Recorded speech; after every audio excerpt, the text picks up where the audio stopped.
Pour faire de l'administration système, comme on l'a dit, on a besoin de se connecter sur les machines sur lesquelles on souhaite mettre en place des configurations. Lorsque l'administration système était faite manuellement, c'était l'administrateur système qui devait se connecter individuellement aux différentes machines en utilisant les protocoles respectifs. Lorsqu'on est dans le monde plutôt Linux, Unix, en général, on va utiliser du SSH. Et lorsqu'on est plutôt dans le monde plutôt Windows, on va utiliser du protocole WinRM. Compte tenu du fait qu'on veut désormais utiliser Ansible pour faire de l'administration sur nos différents systèmes, il faut donc donner la capacité à Ansible à faire les mêmes actions qui sont de se connecter au serveur. Et donc, lorsqu'on va travailler avec Ansible, on mettra donc en place des clés SSH qui vont permettre à Ansible d'avoir l'autorisation de se connecter à SSH sur la machine qu'on souhaite administrer. Et de la même manière, lorsqu'on va travailler sur Windows, il faudra aussi configurer Ansible pour qu'il ait les autorisations.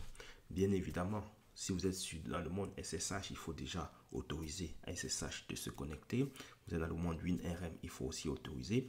Si vous êtes sur des serveurs sur lesquels il y a par exemple le firewall activé, donc firewall D dans les environnements Linux et le pare-feu dans les environnements Windows, vous aurez aussi besoin d'autoriser ces connexions.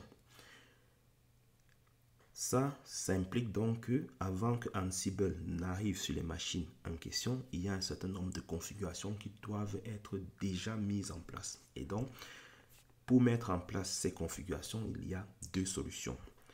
La première solution, c'est l'entreprise utilise une solution d'infrastructure as code. On a dit que Ansible pouvait aussi être utilisé. Donc, c'est très important de bien distinguer la partie infrastructure as code dans lequel le système a tout le nécessaire pour déployer vos machines de la partie configuration as code.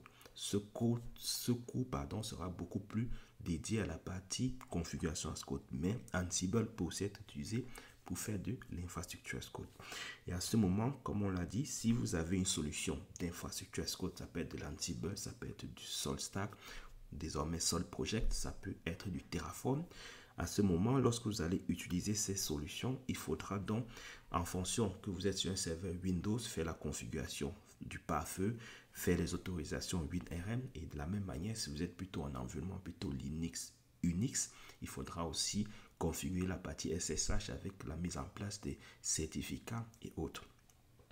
Si je prends par exemple le cas dans le monde Linux, ce qui va être en général fait, c'est que au niveau Ansible, on va pré-générer par exemple son certificat et donc c'est sa clé publique qu'on va fournir à la solution d'infrastructure as code, et lorsque cette dernière va provisionner les serveurs, elle va automatiquement rajouter ces clés publiques sur l'ensemble des serveurs qui va déployer. Lorsqu'on est plutôt sur des solutions plutôt du type SaltStack ou Salt Project désormais, qui fonctionnent plutôt en mode mignon, donc lorsqu'on va faire l'infrastructure as code, c'est l'outil d'infrastructure as code qui va préinstaller les différents mignons. Et donc, ça va être le même principe. Mais il arrive que vous soyez dans une entreprise dans laquelle vous n'avez par exemple pas d'outil d'infrastructure as code, ou bien vous êtes sur une offre cloud sur laquelle vous n'avez pas provisionné tous les préconfigurations. Donc, lorsque la machine est installée, c'est une machine plutôt de type standard. Et donc, à ce moment, vous rentrez donc dans la seconde catégorie dans laquelle il faudra trouver un mécanisme pour rajouter les différentes autorisations.